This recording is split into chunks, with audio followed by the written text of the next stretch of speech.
최근에 북한에서 군인들이 공수 강하 훈련을 하다가 큰 사고를 당했는데, 강풍에 무리하게 훈련을 강행하다가 생긴 일이라고 하는 신문 기사를 본 적이 있습니다. 그 기사 일부 내용이 이렇습니다.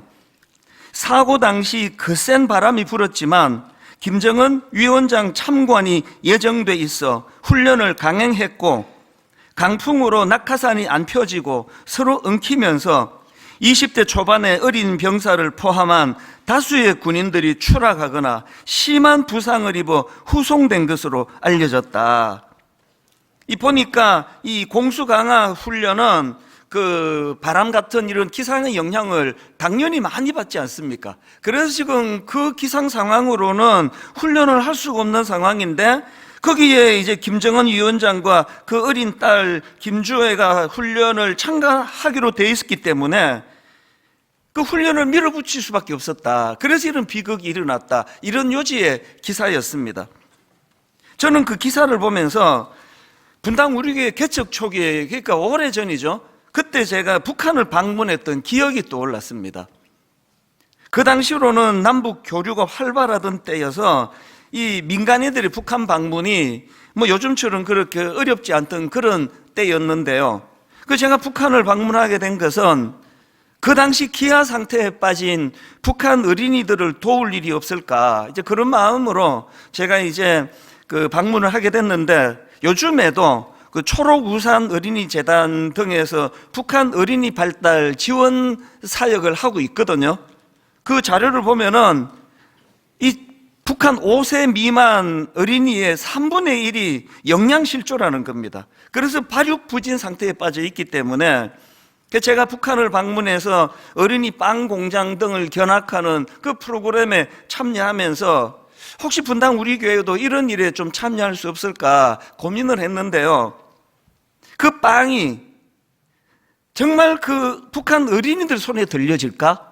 이거에 대한 믿음이 잘 가지 않아서 저희는 이제 그 일을 더 이상 진행하지 않았습니다. 제가 북한을 방문하던 한 3일 정도 있었던 것 같은데요. 북한을 방문하던 그 기간 동안에 마음에 굉장한 분노가 일었던 그 기억이 있습니다. 제가 북한을 방문하던 그 기간에 보았던 북한의 이미지는 거대한 사이비 종교 집단, 딱 그거였습니다.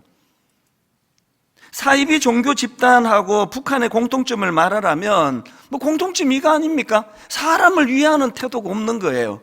그저 사람을 자기들의 목적을 위한 도구로 이용하는 이것밖에 안 되는 게 이게 지금 공통점이라고 생각하거든요. 제가 오늘 이 본문을 묵상하다가 그 기사와 오래전에 북한 방문했던 그때가 떠올랐던 이유는요, 이제 오늘 살펴보게 될 요수아 2장에 나오는 하나님의 성품 때문입니다. 사실 이 요수아서 전체 흐름을 보면은요, 요수아 2장은 통째로 다 삭제해도 괜찮은 내용입니다. 요수아 1장이 하나님께서 가나안 땅을 그 백성에게 주시겠다는 약속의 말씀이 1장이고요. 그리고 3장에서는 그 약속을 의지해가지고 그들이 이제 가나안 땅으로 진입하는 그게 3장이에요. 그 중간에 2장 말씀은 이제 두 정탐꾼을 가나안 현지로 보내는 내용인데, 근데 이게 왜 필요 없는 내용인가 하면은요, 그 가나안 정탐꾼의 그 작전은 완전한 실패예요. 있으나 마나한 일입니다. 몰래 가나안으로 진입하자마자 들통이 나가지고요. 그래서 그 여인네 집에서 숨어 지내다가 겨우 도망 나온 게 2장 전부 내용입니다. 자, 오늘 본문 말씀의 시작인 요수아서 2장 1절과 2절 한번 보십시오. 눈의 아들 요수아가 시딤에서 두 사람을 정탐꾼으로 보내며 이르되 가서 그 땅과 여리고를 엿보라 하매 그들이 가서 라합이라 하는 기생의 집에 들어가 거기서 유숙하더니, 바로 그 다음 2절을 보십시오. 어떤 사람이 여리고 왕에게 말하여 이르되 보소서 이 밤에 이스라엘 자손 중에 몇 사람이 이 땅을 정탐하러 이리로 들어왔나이다. 몰래 들어간 초기에 들통이 난 겁니다. 그래서 이 라합이라는 여인 집에 숨어가지고 아무것도 못하고 그렇게 하고는 몰래 도로 빠져나온 게 2장의 전부인데 이거를 여기다가 왜 놓았냐고요. 실제로요, 작년부터 제가 이 여호수아서를 살필 때 1장을 전하고 그리고 제가 3장으로 넘어갔습니다. 그래도 아무런 지장이 없었거든요. 모르셨죠? 그랬나? 아무도 인식도 못할 정도로 2장은 큰 그림으로 생각하면 필요 없는 내용입니다. 근데 이걸 여기다 왜 넣어놨을까? 누가 저에게 이런 질문을 하신다면 저는 이게 우리 하나님의 시선이다, 저는 이렇게 말할 수 있습니다. 이게 무슨 말씀인가 하면은요, 큰 민족적 차원에서 보면은 이 2장은 전체를 다 드러내도, 이 삭제해도 하나도 그게 지장이 없습니다. 그러나 우리 하나님의 시선으로 볼 때 그 두 정탐꾼이 실패하는 과정에서 기생 라합이라는 무명의 여인이 구원받게 되기 때문에 그 한 사람의 구원 사건만으로도 그 두 정탐꾼의 수고는 실패가 아니다. 이게 우리 하나님의 시선이에요. 이걸 드러내면 안 된다는 거죠. 제가 왜 오늘 본문을 묵상하다가 북한과 또 사이비 교주들, 그들의 그 실상이 참 마음 아프게 떠올려졌는지 아시겠죠? 우리 하나님은요, 이렇게 사람을 위하지 않는, 혹은 그저 사람을 자기들 목적을 이루는 수단으로만 생각하는 이런 악한 지도자와 너무나 대조가 되는 모습을 오늘 본문에서 보이기 때문에 제가 그때 일이 떠올려졌다는 거죠. 북한을 가서 제가 굉장히 분노했던 게요, 북한에는 차가 안 다니거나 벤처가 다니거나 둘 중에 하나밖에 없더라고요. 고속도로를 가다가요, 중간에 내려가지고 기념 촬영을 했습니다. 차가 한 대도 안 다녀요. 일반 주민들이 차를 몰고 다닌다, 이런 거는 상상하기 어렵고, 그리고 이제 차에 다니는, 길거리에 다니는 차는 다 벤츠예요. 공산당 간부들은 다 그렇게 호요시 가는 그게 제 마음에 굉장한 분노를 이제 자아내는 거죠. 그리고는 한국에 남한에 돌아와가지고요, 인천공항에서 딱 내리니까 며칠 안 맞던 매연 냄새가 확 코를 찌르는데 너무 행복했어요. 이야, 난 매연이 이렇게 좋은 거 처음 느껴봤습니다. 저는요, 제 인생이 요 거리 얼마 되지도 않는 이 남쪽으로 하나님이 나게 하셨던 그거 하나만으로도요, 죽을 때까지 감사해야 된다는 생각을 그때 하게 된 거죠. 참 악한 이런 아주 극단적인 이런 사례는 이건 그렇다 치더라도요, 여러분 이 인류 역사를 한번 보세요. 또 교회들을 한번 보세요. 인간 지도자들은요, 악해서 그런 거 아닌 경우도 많습니다. 그러나 잘 그렇게 섬길 수 있는 능력이 없어서 문제를 일으키고, 그리고 저는 지금 이제 국회의원 선거를 하고 있는 이 기간 동안에 만약에 사람의 속을 이렇게 스캔할 수 있는 기계가 만들어진다면 그 후보들 한번 쫙 스캔해 보고 싶어요. 진짜 국민을 위하고 나라를 위하는 그 마음으로 출마한 사람이 과연 몇 명이나 될까? 아무도 없진 않겠죠. 그러나 그렇게 많아 보이지는 않아요. 그게 오늘 우리가 겪고 있는 참 이 시대와 우리 윗대부터 앞으로도 쭉 일어날 일들이라고 생각합니다. 그런 의미에서 제가 어릴 때 교회를 다니면서 좋았던 게요, 어린 시절에 우리 주일학교 선생님이 하나님을 묘사하시면서 여러 번 이런 말씀을 하시더라고요. 우리 하나님은 한 생명을 천하보다 귀하게 여긴다. 이게 잘 믿어지지도 않으면서, 아니 무슨 한 생명을 천하보다 귀하게 여기시나? 그러면서도 그게 참 좋았습니다. 왜냐하면 참 가난하게 자라고 학교 가면 그저 평범하게 묻혀버렸던 그게 전데요, 하나님이 나 같은 것도 굉장히 또 소중히 여기신다고 하시니까 그게 참 좋았습니다. 그리고 이게 교회인 것 같아요. 예전에 나온 영화 중에 그 쉰들러 리스트라고 기억하실 텐데요. 저는 청소년 사회 갈 때 우리 교사들 전부 그 영화를 이제 단체 관람을 했는데요. 2차 대전 당시에 그 나치 독일의 만행으로 수많은 유대인들이 학살되지 않았습니까? 그런데 이 독일의 사업가였던 주인공이 자기 재산, 공장 전부를 다 바쳐가지고 무려 1200여 명의 유대인들을 구하는 그런 내용인데, 제가 감동을 받는 것은 그 영화가 실화를 바탕으로 만들어졌다는 거예요. 그러니까 저는 아직도 그 영화 끝부분에 그 장면을 잊지를 못합니다. 자기가 그렇게 전 재산을 바쳐서 구했던 수많은 유대인들이 자기에게 몰려오는데 이 주인공이 절규를 하는 거죠. 내가 이 차를 팔았더라면 10명은 더 구했을 텐데, 내 이 금배지를 팔았더라면 1명을 더 구할 수 있었는데 그렇게 하지 못했다고 막 흐느껴 우는 그 장면이 뭐 기억에 오류가 있어가지고 또 너무 제가 이거를 또 크게 지금 느끼고 있는지는 몰라도, 저는 그때 청소년 사역을 같이 시작하던 때이기 때문에 참 많이 울었던 기억이 나요. 그 전쟁이 끝나고 자기가 구해줬던 수많은 유대인들이요, 그 유대인들이 눈물겨워요. 그 금리를 다 뽑아가지고 그걸 녹여서 반지를 만들어 선물하는데요, 그 반지에 탈무드의 글귀를 새겨서 줬답니다. 하나의 생명을 구하는 사람은 세상을 구하는 자다.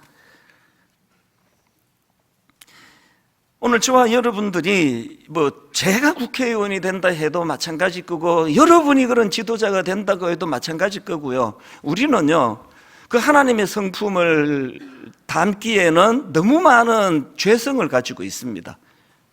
왜 교회가 이렇게 많은 상처를 주고받는 이런 가슴 아픈 공동체가 될 수밖에 없습니까? 우리는 교회에서 인간 목사에게 너무 많은 것을 기대하는 순간 그게 다 상처예요. 기대를 하지 않는 거죠. 인간 다 그렇다. 그래서 우리가 늘 하나님 앞에서 이제 내 인생의 참 통치자는 정치가도 아니고 교회 목사도 아니고, 내 인생의 참 통치자는 예수 그리스도, 나 위하여 십자가 그 자리까지 가신 희생의 리더십, 그분이 내 인생의 주인이 되신다. 이것을 늘 마음으로 우리가 담고 또 상기해야 되고요. 그리고 또 한 가지가 있다면, 그런 은혜를 받고 변화된 사람답게 우리도 그 하나님의 성품을 담게 해달라고 기도해야 됩니다. 저 같은 그 담임 목사는 사실 이게 목숨 걸고 해야 되는 기도라고 생각하거든요. 저 안에는 그런 성품이 없으니까 주님 마음 내 안에 주시기를 원합니다. 그렇게 해야 목회가 겨우겨우 이제 신용이라도 그렇게 하게 되니까요. 이런 점에서 저는 오늘 본문에서 발견할 수 있는 교훈을 가지고 질문 2가지를 만들었는데요, 예수 믿는 우리는 이 2 질문을 자꾸 되뇌어야 된다고 생각합니다. 이 2가지 질문 중에 첫 번째 질문이 이겁니다. 나는 한 사람의 소중함을 자각하고 있는가? 왜 이 질문을 해야 됩니까? 이게 우리가 닮아야 될 주님의 성품이기 때문에 그렇습니다. 요한복음 4장에 보면은 예수님께서 상처 많은 수가성 여인의 상처를 치료해 주시는 내용인 유명한 내용이 나오는데요, 사실 그 내용만으로는 감동이 되지만요, 그건 꼭 예수님만이 하실 수 있는 일은 아니에요. 우리 같은 이런 타락한 사람들도요, 너무나 어려운 어떤 사람을 우연히 만났다 하면 그냥 그날 마음이 뜨거워져가지고 지갑에 있는 현금을 다 내서 주고, 이런 일 우리도 할 수 있습니다. 그런데 이 요한복음 4장은 그런 차원의 우연히 누구를 보고 적극적으로 지갑에 돈 꺼내주는 이런 사건이 아니고요, 내용을 가만히 한번 들여다보시면요, 거기에 지금 굉장히 깊은 주님의 의도가 담겨 있는 걸 알 수 있습니다. 그 내용을 다루고 있는 요한복음 4장 중에서 3절부터 한번 보십시오. 유대를 떠나서 다시 갈릴리로 가실새, 지금 주님이 그렇게 하시는 겁니다. 유대를 떠나서 다시 갈릴리로 가실새, 그 다음 보세요. 사마리아를 통과하여야 하겠는지라. 사마리아에 있는 수가라 하는 동네에 이르시니, 여기 보면은요, 사마리아에 있는 수가라는 동네에 가정이 산산조각이 나버리고 그 깨진 그 가정으로 인한 상처가 그 한 여인으로 하여금 대인 기피증을 가져오게 만들고, 요즘으로 말하면 굉장히 깊은 우울증에 빠져 있는 여인으로 추측이 되는 그 한 여인이 수가에 있는데, 지금 예수님께서 사마리아를 통과하여야 하겠는지라 그분의 강한 의지를 표현하는 거거든요. 이게 왜 차이가 나느냐 하면요, 누가 좀 불쌍한 거 보고 지갑에 있는 돈 다 꺼내주는 일도 아무나 할 수 있는 일은 아니지만, 그러나 지금 예수님의 행위의 결정적인 차이는요, 그 한 초라한 여인을 만나 치료하기 위하여 예수님이 하셔야 되는 일은 어마어마한 대가지불인 겁니다. 대가지불. 왜 그렇습니까? 요한복음 4장 6절입니다. 거기 또 야곱의 우물이 있더라. 예수께서 길 가시다가 피곤하여, 이 예수님 상태를 보세요. 길 가시다가 피곤하여 우물 곁에 그대로 앉으시니 때가 6시쯤 되었더라. 이 6시는요, 요즘 시간으로 말하면 정오예요. 낮 12시입니다. 여러분 다 아시죠? 그 팔레스타인 그 지역은요, 그 뜨거운 햇살이 내리쬐는 정오에 길을 걸을 수 없습니다. 그 열사병으로 죽어요. 근데 왜 이 여자는 아무도 물 기르러 오지 않는 너무 뜨거운 그 날씨에 왜 물을 기르러 갑니까? 대인기피증. 거기가 옛날 우리 여자분들도 그랬잖아요. 그 우물이나 팔레트가 커뮤니티 장소예요. 온갖 소문 이런 거 거기서 다 만들어내고 자기의 상한 마음 거기서 다 토해내고, 그게 그 마을 커뮤니티 아니냐고요. 이 여인은요, 너무나 상처가 많기 때문에 그곳에 갈 수가 없는 거죠. 수군거림이 늘 자기를 괴롭히기 때문에, 그래서 이제 너무 뜨거워가지고 절대로 사람들이 물 길러러 나오지 않는 그 시간에만 나오기 때문에 예수님이 그 지역을 통과해야만 하는지라는 그 정신으로 보시면 그 대가를 지불해야 될 수밖에 없는 거거든요. 이게 한 생명을 천하보다 귀하게 여기신다는 예수님의 근본 정신, 거기서 나온 거 아닙니까? 이런 점에서 보면은요, 이 요한복음 4장은 신약판 요수아 2장이라고 말해도 되고요, 그리고 오늘 우리가 살피고 있는 그 요수아서 2장은 구약판 요한복음 4장입니다.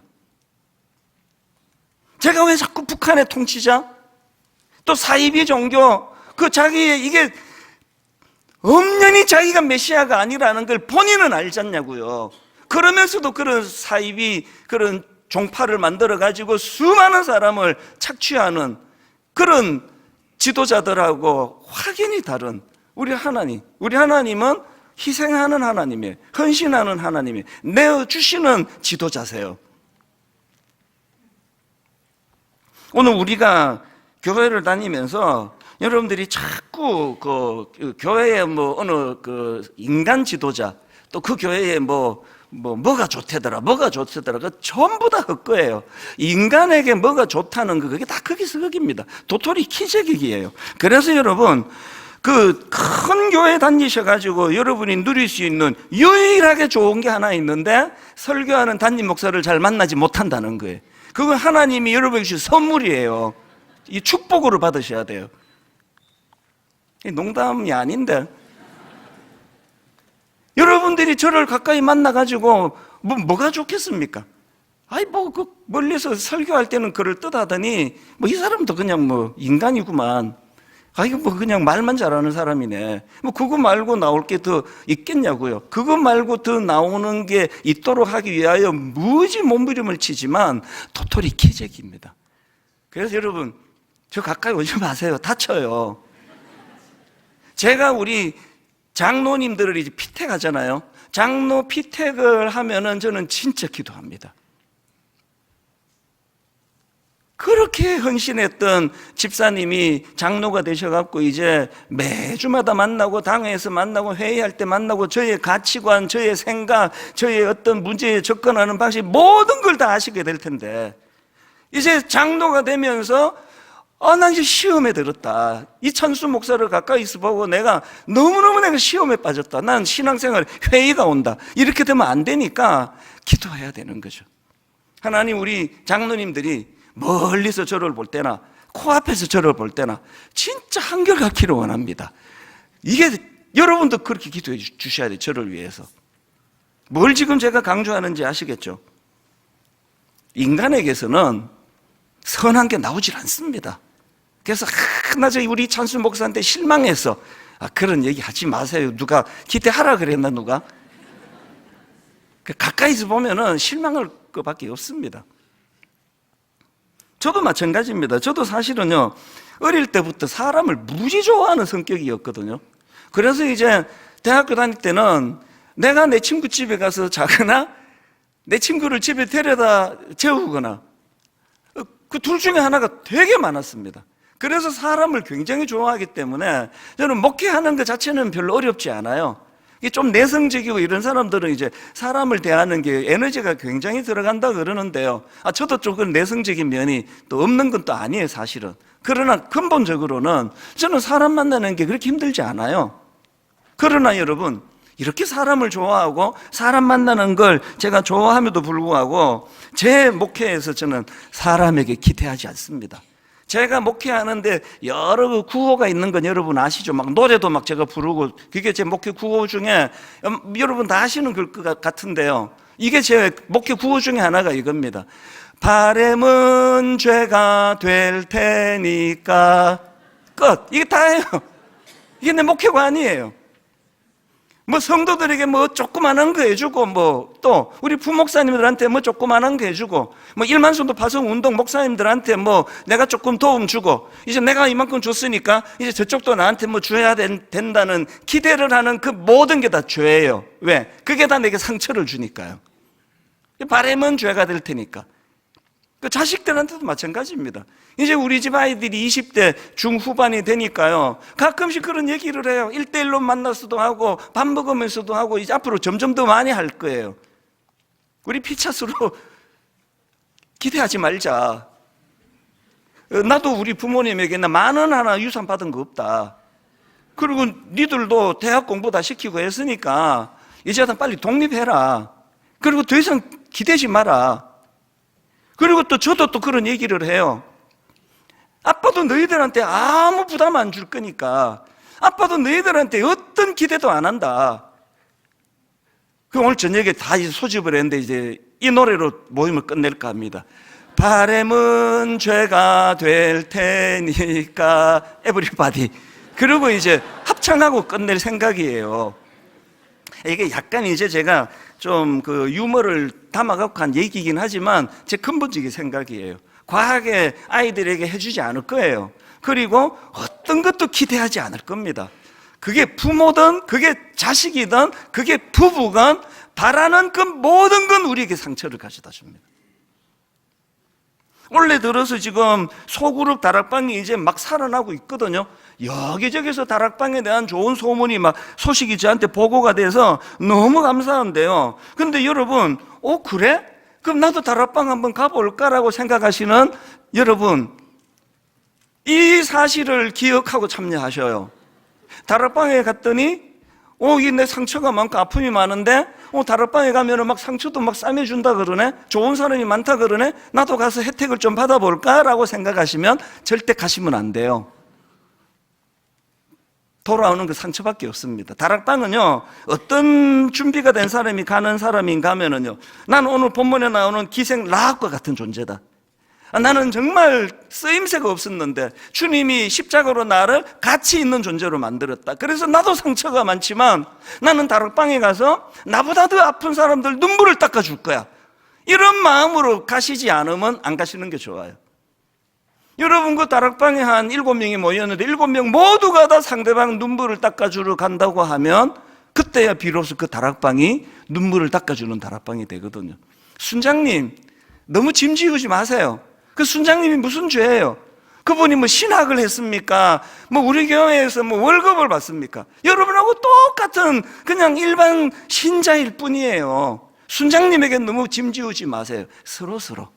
그래서 교회는요, 위로 하나님만 의지하고 하나님께만 은혜 받고 받은 은혜를 나누는 곳이에요. 베푸는 곳이에요. 그래서 이번 주부터 모든 다락방이 이 10월의 어느 날인데, 이 10월이지만 4월이라도 이 노래를 부르고 시작을 하세요. 바람은 죄가 될 테니까. 순장님 바라지 않겠습니다. 순원님 바라지 않겠습니다. 히브리서 11장에 보면은요, 기라성 같은 믿음의 영웅들 이름이 쭉 열거가 됩니다. 그래서 히브리서 11장은 믿음장이라 그러는데요, 제가 놀란 게 두 가지가 있습니다. 놀랍게도요, 이 기라성 같은 믿음의 영웅의 이름이 열거되는 믿음장에서 놀랍게도 거기에 기생 라합이 그 이름이 들어가 있습니다. 히브리서 11장 31절입니다.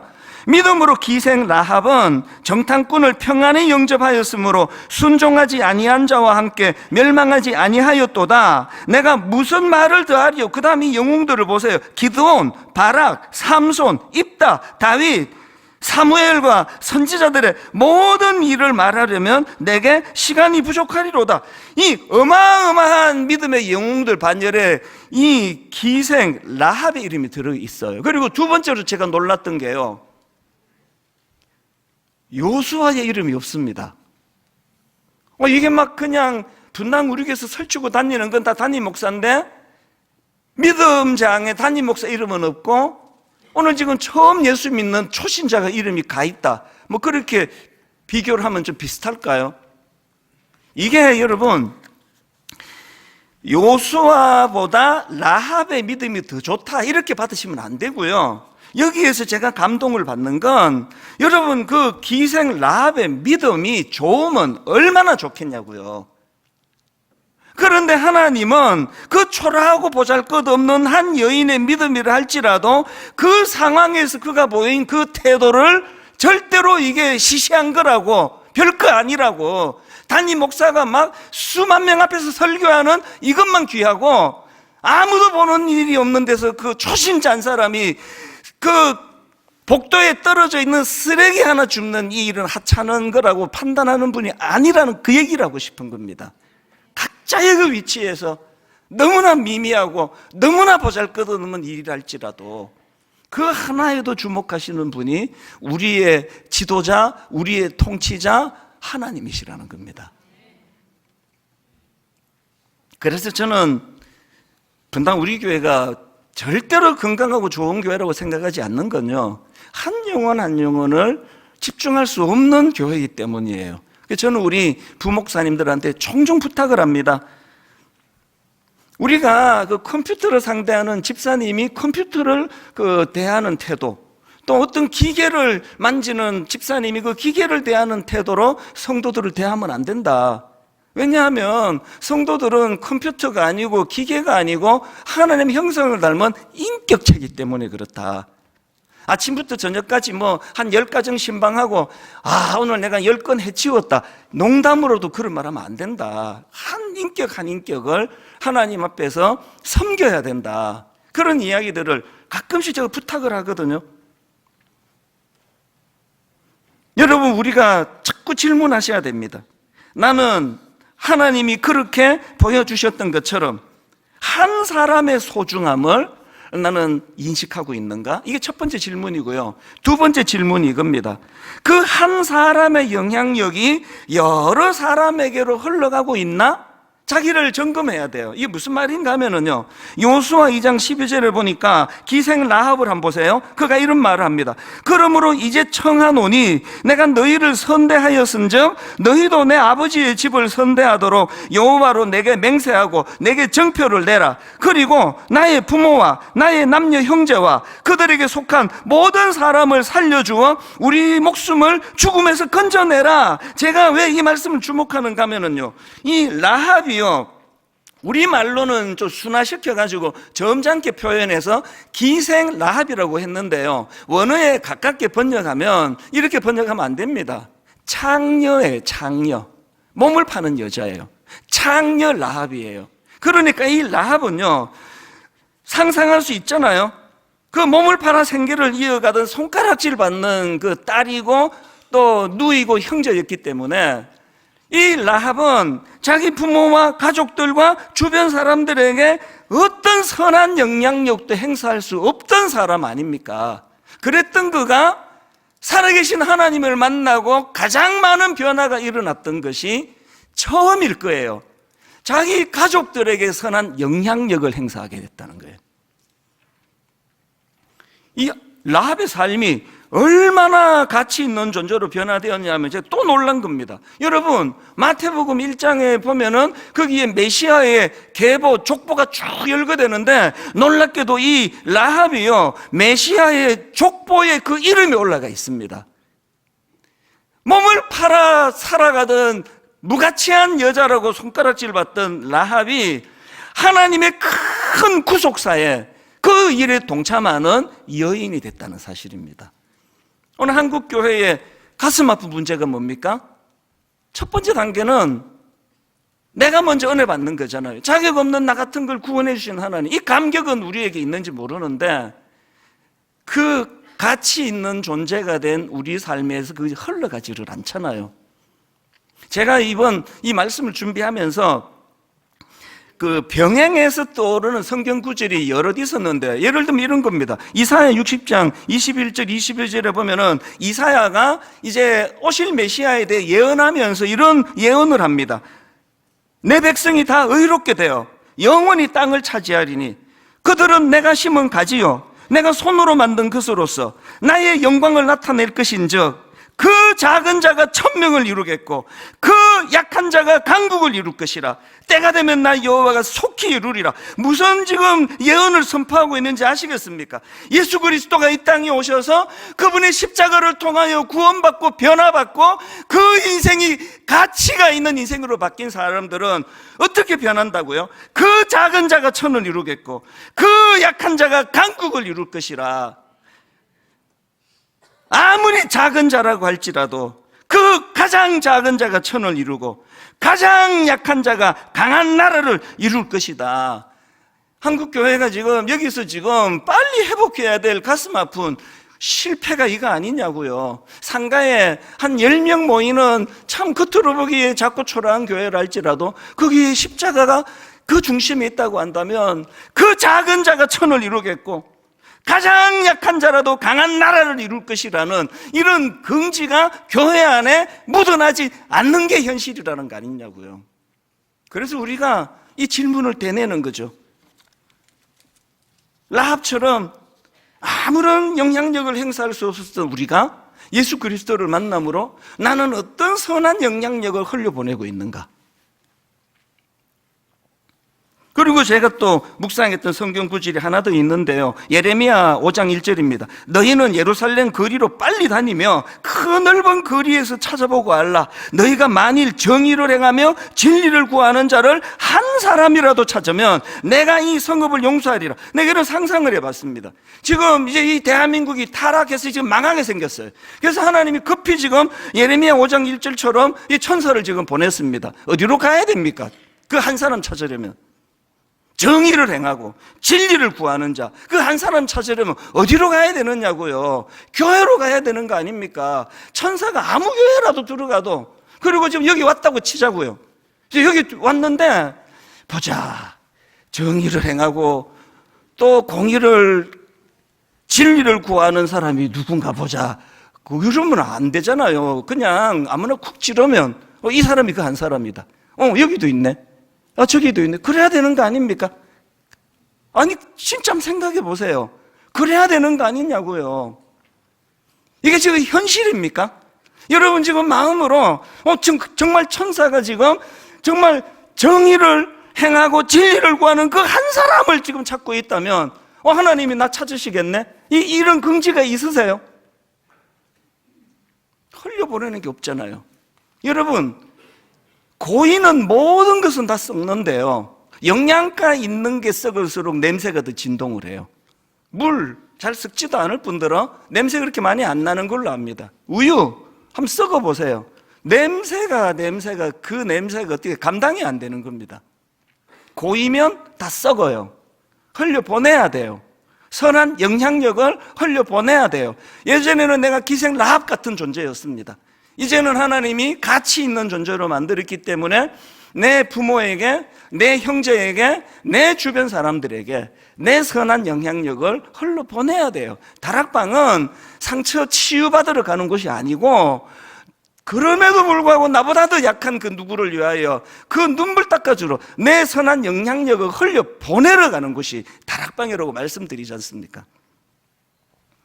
여러분, 2주 전 설교를 어떻게 들으셨는지 모르지만 저는 지금 그 2주 전 설교가 하나님이 저에게 주신 말로 다 할 수 없는 지혜의 선물이에요. 드림센터 사회화는 이거 10년 전에 해놓고는 지금까지 저는 진짜 죽는 줄 알았습니다. 이게 뭐 이래도 안 되고 저래도 안 되고 이러려니까 이게 문제고, 또 이게 뭐 기증하려고 보니까 이게 또 무슨 무슨 세금 문제가 또 이렇게 복잡하네요. 이 큰 거를 누구에게 정리하면 또 막 세금이 또 막 엄청 나온다 그러고, 그럼 뭐 이래도 안 되고 저래도 안 되고 머리가 터질 것 같은 내 마지막 정말 골칫거리였는데, 하나님께서는 그걸 꿈으로 바꾸셨어요. 이제 분당 우리 교회가 1년에 30억씩 22년 동안 우리가 하고 싶어하는 일을 이미 하고 있는 그런 재단에, 그래서 우리가 참 장애인들을 위하여, 장애인들의 고용 창출을 위하여, 우리 고민이 많은 청년들을 위하여, 그리고 지금 고령화 사회를 맞아 수많은 노년의 어른들을 섬겨야 되는데 그들을 위하여, 그리고 꿈 넘어 꿈 프로젝트 이제 원래부터 시작이 됐습니다. 이제 각 권별로 지금 이제 1차로 부산, 경남, 대구, 경북 지역을 이제 10교회를 지금 선정해서 이미 지금 작업을 하고 있습니다. 한 4억 정도 부분을 할 것 같은데요. 이제 그 다음에 뭐 전라도로, 그 다음에 경기도는 작년에 했고, 그 다음에 강원도로, 그 다음에 제주도로, 그 다음에 충청도로. 이 순서대로 하는 건 아니고 막 생각나는 대로 막 얘기한 겁니다. 전 너무 기뻐요. 이제 우리가 22년 동안 토탈 900억 원, 이 상상하기 어려운 이 프로젝트를 주셨는데 장로님들은 지금 머리가 터질 거예요. 저걸 어디서 구하지? 그러나 저는 하나님 앞에 꿈을 꾸어요. 여러분 같이 꿈을 꾸자고요. 선한 영향력을 흘려보내는 것이 교회라고 한다면, 저도 사실 우리 교회가 뭐 잔고가 별로 없는 교회이기 때문에 한 번씩 자다가 제정신이 들면 어떡하나 걱정도 되지만, 지금까지 이 선한 일을 추구했을 때 단 한 번도 하나님께서 허락하지 않은 일이 없거든요. 결론을 저는 이렇게 맺기를 원합니다. 여러분, 이 2가지 질문이요. 예수 믿는다면 해야 되는, 우리는 한 사람의 소중함을 자각하고 있는가? 또 그 한 사람의 영향력이 여러 사람에게로 흘러가고 있는가? 이 2 질문에 yes, yes 이렇게 답하고 싶다면 이게 십자가로 돌아가야 돼요. 이 십자가 정신입니다. 요즘에 제 설교를 잘 정리해서 이렇게 홈페이지 올려주시는 고마운 분이 있는데요. 제가 오늘 그분께 부탁 혹은 조금 더 강하게 경고하고 싶은데요. 여러분, 제 설교를 만약에 올리기 원한다면 한국교회를 비판하고 한국교회 목회자들을 지적하고 이런 식으로 제목을 더 이상 뽑지 마시기를 바랍니다. 제가 그런 심판자가 아니에요. 저는 한국교회를 사랑하고 한국교회 같이 꿈을 꾸기 원하고, 그래서 그런 식으로 제목을 뽑는 것은 앞으로 절대 용납하지 않을 것입니다. 우리 모두가 같이 하나님 앞에 꿈꾸면서 마음의 뜨거움을 가지고 그렇게 신앙생활하는 믿음의 성도님들 되시기를 주님 이름으로 축원합니다. 오랜만에 이 찬양인데요. 주님 보좌 앞에 모였네. 이 찬양의 제목이 비전입니다. 비전. 하나님 앞에서 비전. 꿈을 꾸면서 함께 찬양하기 원합니다. 우리 보좌 앞에 모였네.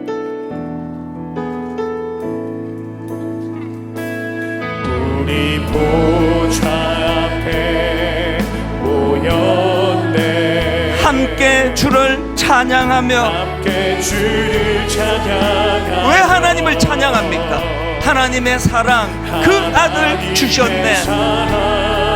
그 아들 주셨네. 그의 피로 우린 구원받았네. 그의 피로 우린 구원받았네. 십자가에서 쏟으신 그 사랑, 여러분이 하나님의 사랑을 아십니까? 강같이 온 땅에 흘러, 강같이 온 땅에 흘러 우리가 가진 꿈, 각 나라와 족속, 백성 방언에서 구원받고 주 경배드리네. 여러분 믿음으로 선포합니다. 구원하심이 보좌에 앉으신 우리 하나님과 어린 양께 있도다. 구원하심이 보좌에 앉으신 우리 하나님과 어린 양께 있도다. 마음의 뜨거움을 가지고 우리 보좌 앞에 모였네. 왜 모였습니까? 함께 주를 찬양하려고요. 왜 그 하나님을 찬양합니까? 하나님의 사랑 그 아들 주셨네. 우리의 통치자 하나님 예수 그리스도를 내어주신 그의 피로 우린 구원받았네. 십자가에서 쏟으신 그 사랑,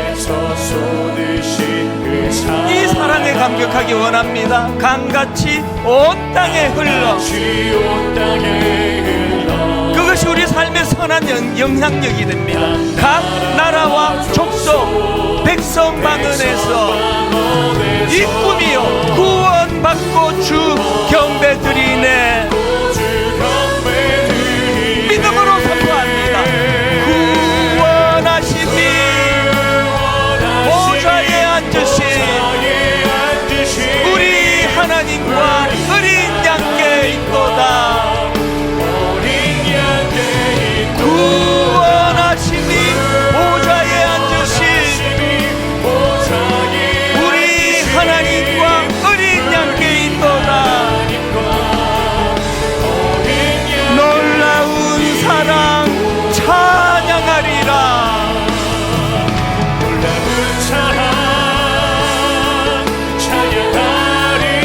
우리를 위해 생명 주셨네. 놀라운 사랑 찬양하리라. 십자가의 그 사랑, 십자가의 그 능력, 우리 죄 위해 죽으신 주. 여러분 매일매일 그 십자가를 묵상하십시오. 십자가 그 사랑 감사하네. 날마다 주의 형상대로 변화되리라. 여러분 이거 확신하고 입술로 선포하십시오. 십자가 우리 새롭게 하리. 우리 다시 한번, 우리 죄 위해 죽으신 주. 십자가 그 사랑 감사하네. 날마다 주의 형상대로 변화되리라. 십자가 우리 새롭게 하리. 여러분 하나님 사랑에 녹아나야 상처가 치유됩니다. 놀라운 사랑 찬양하리라. 우리를 위해 생명 주셨네. 놀라운 사랑 찬양하리라. 십자가의 그 사랑, 십자가의 그 능력, 십자가의 그 능력. 우리 다 자리에서 일어나셔서 마지막으로 선포합니다. 놀라운 사랑 찬양하리라. 우리를 위해 생명 주셨네. 놀라운 사랑 찬양하리라.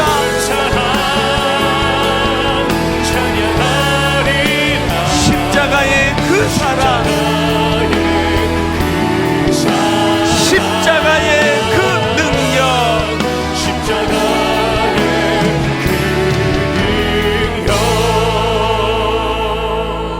여러분, 이제 우리 더 이상 초라한 인생 아닙니다. 믿으십니까?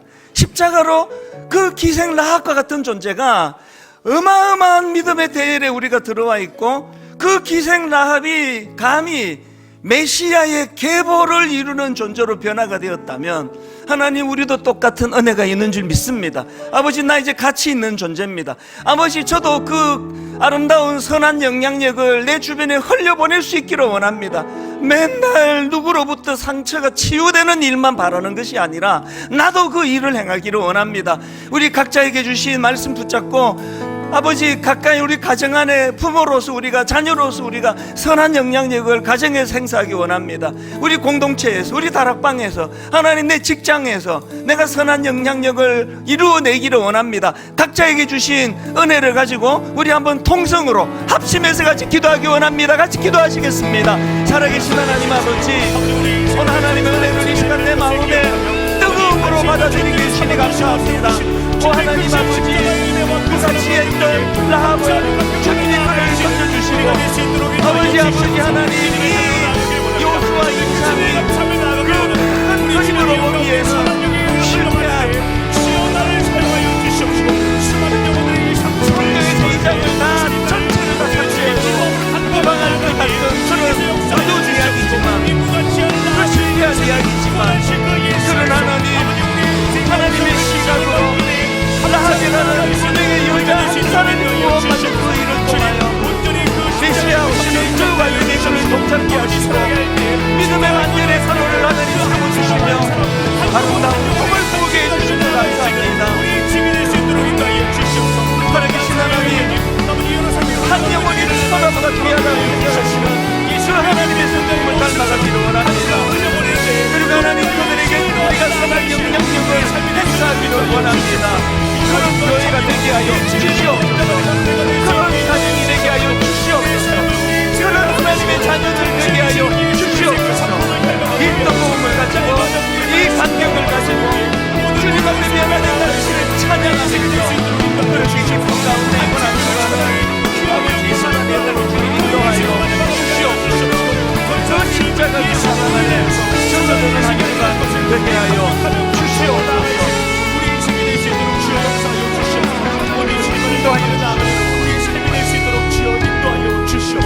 오 하나님 아버지, 참으로 무가치한 저희들 인생을 이렇게 가치 있는 인생으로 바꾸어 주신 거 감사합니다.